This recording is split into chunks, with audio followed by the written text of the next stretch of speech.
Assalamualaikum warahmatullahi wabarakatuh. Apa kabar anak-anak Islamiyah yang soleh-soleha, anak-anak ilmu yang sehat, anak-anak yang cerdas, anak-anak ilmu yang ceria. Ketemu lagi ya kita dengan Mapel IPA, masih membahas tentang listrik dinamis.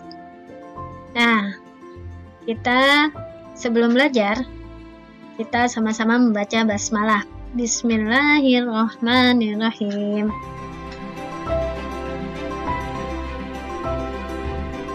Kali ini kita akan belajar tentang gaya gerak listrik dan tegangan jepit. Masih dalam Quran Surat An-Nur ayat 35. Tujuan pembelajaran: pengukuran tegangan listrik. Perhatikan gambar. Masih ingat ya rangkaian tertutup dan rangkaian terbuka? Nah, ini adalah gambar dari rangkaian terbuka. Ini adalah saklarnya. Karena saklar tidak terhubung, maka arus listrik tidak mengalir. Nah, di sini besar tegangan listriknya disebut dengan GGL atau gaya gerak listrik, diberi lambang dengan huruf E.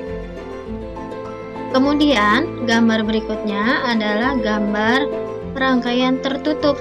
Mengapa disebut dengan rangkaian tertutup? Karena saklar sudah diaktifkan sehingga arusnya dapat mengalir. Besar tegangan listrik pada rangkaian tertutup disebut dengan tegangan jepit. Diberi simbol V. Gaya gerak listrik merupakan beda potensial sumber tegangan sebelum mengalirkan arus listrik. Sedangkan tegangan jepit adalah beda potensial sumber tegangan saat arus listrik mengalir. Gaya gerak listrik nilainya lebih besar dibanding dengan tegangan jepit. Jadi, selama arus mengalir, pada rangkaian ada tegangan yang hilang. Kira-kira kemana hilangnya tegangan tersebut? Ya, jadi sebenarnya tegangan tersebut tidak hilang, melainkan berubah menjadi kalor pada sumber tegangan. Masih ingat dengan hukum Ohm?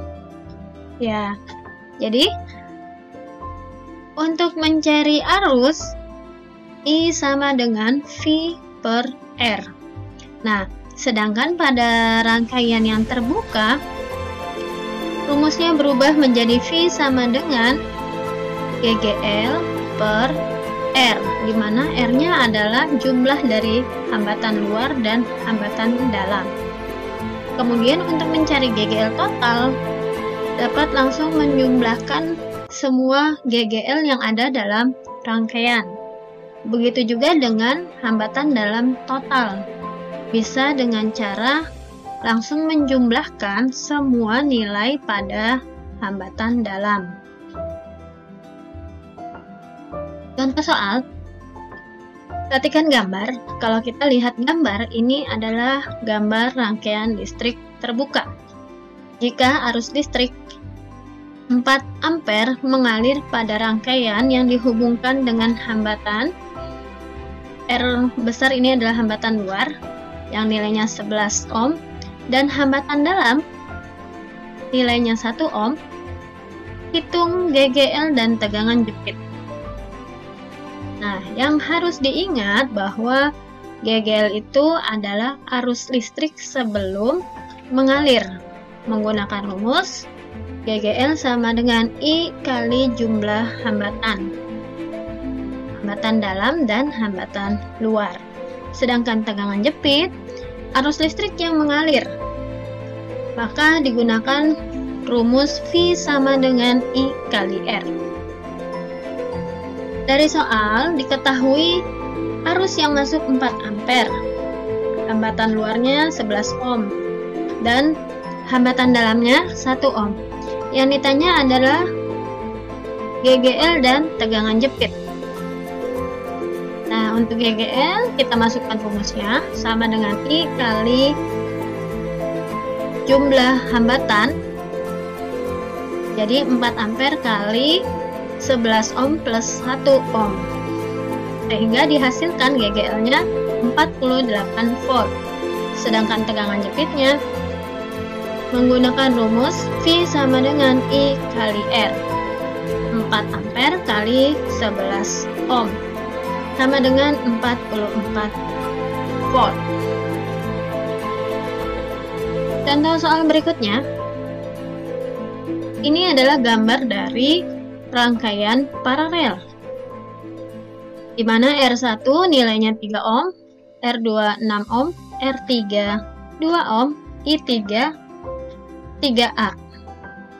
Yang ditanyakan adalah hambatan total rangkaian. Langkah awal untuk menghitung hambatan total yaitu kita harus menghitung terlebih dahulu hambatan paralel yang ada pada gambar dengan cara menggunakan rumus 1/Rp sama dengan 1/R1 plus 1/R2. Kita masukkan nilainya, kemudian kita cari KPK dari 3 dan 6. Nah, kemudian diperoleh 3/6 ohm. Bagaimana dengan Rp-nya? Kita langsung membalik, jadi 6 ohm per 3 sama dengan 2 ohm. Kemudian, hambatan totalnya bagaimana? Kita tinggal menjumlahkan Rp di sini dengan R3 yang ada di sini. Sehingga dihasilkan 4 ohm. Bagaimana dengan tegangan total? Tegangan total sama dengan I kali R. I-nya 3 ampere, R-nya 4 ohm, diperoleh 12 volt. Bagaimana dengan arus listrik yang mengalir pada R1? Yang perlu diingat, pada rangkaian paralel, nilai tegangan di semua titik hambatan nilainya ya sama, bernilai sama. Nah, untuk mencari arus pada R1, kita menggunakan tegangan paralel dibagi dengan R1. Nah, bagaimana mencari tegangan paralel? Kita menggunakan rumus I kali R paralel. I-nya ini adalah arus masuk. Perhatikan, arus masuk sama dengan arus keluar. Maka arusnya di sini kita memakai 3 ampere dikali 2 ohm dari sini. Sehingga arus pada R1 6 dibagi dengan 3 dihasilkan 2 ampere. Sedangkan arus pada R2 yaitu 6 dibagi dengan 6 ohm diperoleh 1 ampere. Mudah ya materinya, insya Allah kamu bisa. Nah, jika kalian menemukan kesulitan, silakan dikomunikasikan di WA group atau bisa japri dengan saya. Sampai ketemu dengan materi berikutnya yaitu sumber arus listrik. Kita tutup dengan membaca hamdalah. Alhamdulillahirabbil alamin. Tetap semangat dan jangan lupa jaga kesehatan.